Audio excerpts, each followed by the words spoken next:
السلام عليكم ورحمة الله تعالى وبركاته. أهلا بكم بقناة فرح إونيفير. في هذا اليوم سوف نتكلم عن جديد بلجيكا بخصوص هذا المرض الذي أصبح متواجد في معظم لما نقول في كل بلدان العالم.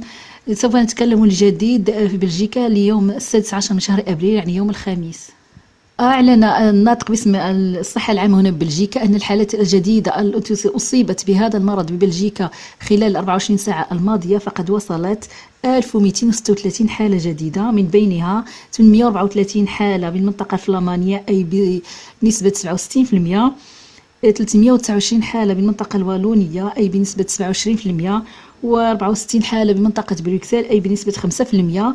9 حالات لا يعرف إلى حد الآن محل سكنهم. هكذا يبلغ العدد الإجمالي للحالات التي أصيبت بهذا المرض منذ أن ظهر أول مرة هنا ببلجيكا إلى 34,809 حالة جديدة، من بينها 2233 حالة في مراكز رعاية المسنين. أما الحالات الجديدة للوفيات التي حسبت في 24 ساعة الماضية فقد بلغت 417 حالة وفاة، من بينها 127 حالة في المستشفى و289 حالة توفيت بمراكز رعاية المسنين، من بينها 31 حالة، يعني 31% من هذه الحالات الوفاة 289 حالة التي توفيت في مركز المسنين قد تأكد بأنها توفيت فعلا بهذا المرض من خلال عمل دي تيست، يعني اختبارات.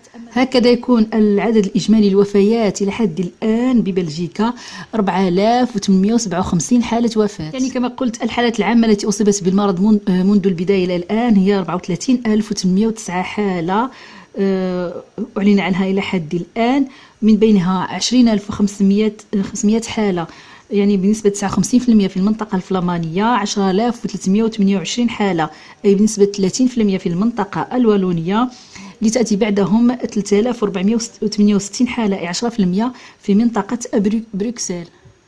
أما إذا أردنا أن نعرف كم هي الحالات التي أصيبت بهذا المرض إلى حد الآن حسب البلديات أو حسب المدن البلجيكية، فهنا نرى مثلا أنفيرس فقد وصل العدد بها 1218 حالة أصيبت لحد الآن منذ ظهور هذا المرض ببلجيكا. إذا رأينا هنا غون 516 حالة أصيبت بهذا المرض إلى حد الآن. بروج 375 حالة أصيبت بهذا المرض إلى حد الآن. كورتخي 326 حالة. رولرز 226 حالة أعلم عنها رسميا إلى حد الآن. إبر 193 حالة أعلن عليها إلى حد الآن. يعني هذه اللي بالألوان هكا فاقعة كيكون فيها عدد أكبر من الحالات الأخرى اللي بها الألوان يعني دابلة. مثلا مدينة موس فقد بلغ بها عدد الحالات 480 حالة أعلن عنها رسميا لحد الآن أصيبت بهذا المرض. إذا هنا لياج 746 حالة، لياج دائما بالمنطقة الوالونية. سانترون 515 حالة. هاسلت بالمنطقة الفلامانية 467 حالة. نامور 266 حالة. شارلوروا 360 حالة لحد الآن. كوفان هنا فيه حالات قليلة يعني 48 حالة أعلن عنها رسميا. باستون 45 حالة.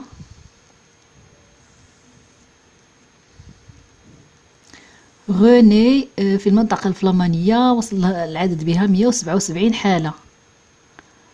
موسكرون 122. وقد أكد الناطق الرسمي بمجلس الأزمات هنا ببلجيكا أن الإجراءات التي اتخذتها الحكومة يعني جراء اجتماع لو كونساي ناسيونال سيكوريتي يعني المجلس القومي للأمن الذي مدد في إجراءات الحجر لغاية الثالث من شهر ماي، هذا كله يهدف إلى جعل العدوى تنخفض إلى أقل مستوى. لذلك يجب دائما على الأشخاص الاحترام دائما يعني التدابير التي اتخذها الحكومة من المسافات الاجتماعية بين الأشخاص والنظافة وغيرها حتى تنجح الدولة في مقاومة هذا المرض. كما أعلنت الحكومة الفلامانية بأنها رغم أن الوزيرة صوفي يونس أكدت أنه يمكن السماح لشخص واحد بزيارة قريبه بمراكز رعاية المسنين، إلا أن الحكومة الفلامانية رفضت تنفيذ هذا الأمر حاليا، لأنها ترى بأن مراكز رعاية المسنين ما زالت تعاني من قلة الموظفين وكثير العدوى. لحماية المقيمين بهذه الدور فهي لن تسمح لهم أن يزورهم أحد إلى أجل غير مسمى حتى ترى بعد ذلك. أما بالنسبة كذلك لمنطقة شارلوغوا ونامير هم أيضا يمنعون أي زيارة إلى حد الآن، لأنهم يروا أن الوضعية ما زالت صعبة ولن يسمح لأحد الدخول إلى للزيارة بمراكز الرعاية حتى يروا ما سوف يكون في المستقبل. كما أعلنت مجموعة لوريال المعروفة المتواجدة هنا بليبغابون ببلجيكا أنها سوف تصنع 18 طن من محلول إيدغوالكوليك يعني الخاص بالمطهر يعني ديزانفيكتون، وسوف تعطيه إلى الحكومة الفيدرالية التي ستوزعه على جميع الأماكن التي هي محتاجة لهذا يعني هذا المطهر. Retour en Belgique avec cette initiative solidaire d'un géant de la cosmétique. Le groupe L'Oréal produit du gel hydroalcoolique pour soutenir la lutte contre le coronavirus. Son usine belge de Libramont est sollicitée. Découvrons le reportage de Daniel Velter avec nos confrères de TV Lux. Habituellement, sur ses chaînes de production de Libramont, L'Oréal produit du gel coiffant, décoloration et soins pour cheveux. Désormais, l'usine fabrique également des gels hydroalcooliques. Je dirais que tout est allé assez vite grâce à une formidable mobilisation de toutes les équipes dans l'usine, l'aide de certains de nos fournisseurs. On va dire en moins d'une semaine, nous avons été capables d'approvisionner des composants, de bouleverser nos plannings de production et de mettre à disposition, gracieusement à disposition, les premières quantités. Ainsi, dans les prochains jours, 18 tonnes de gel seront données aux autorités fédérales qui les distribuera aux acteurs qui en ont le plus besoin.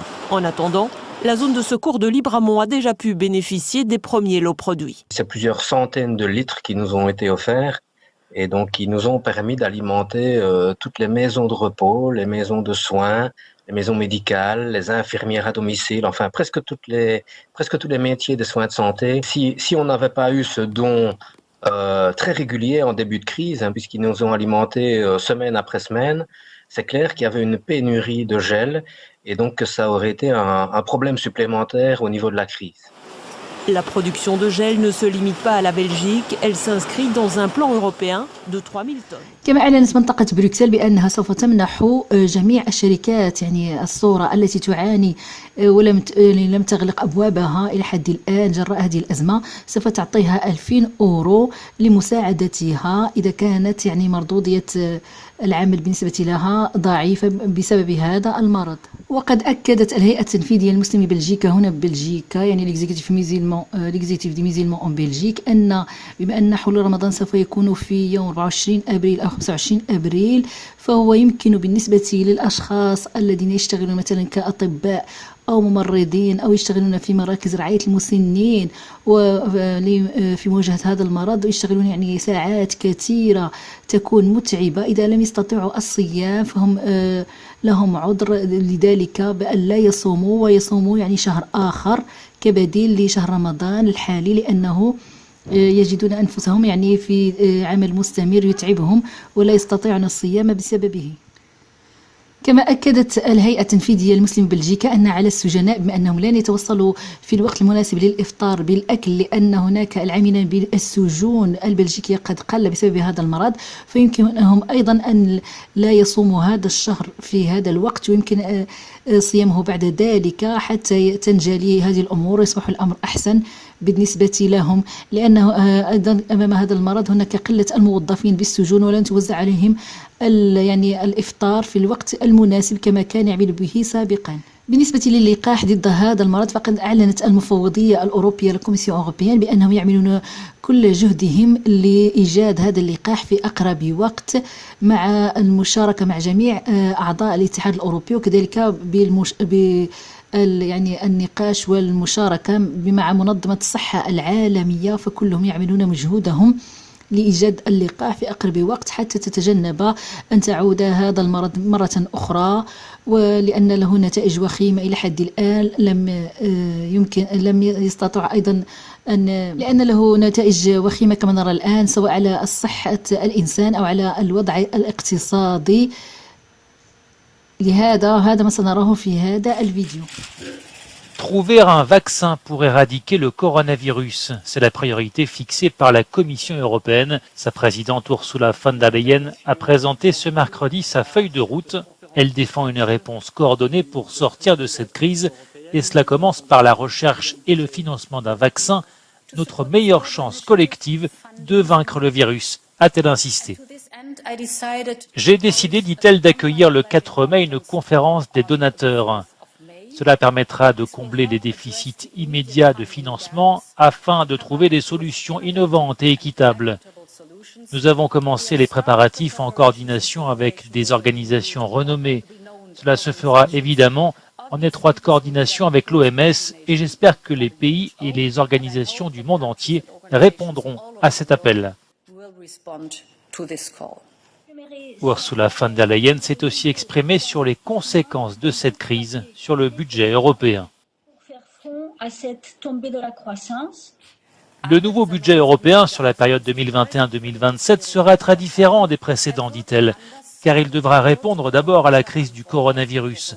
D'importants efforts devront être réalisés durant les premières années. Il faudra relancer le marché commun et empêcher sa fragmentation. Et il faudra renforcer la résilience économique de l'Europe. La crise du coronavirus a durement frappé les économies européennes. Selon le FMI, le PIB de la zone euro pourrait connaître cette année une chute record de 7,5%.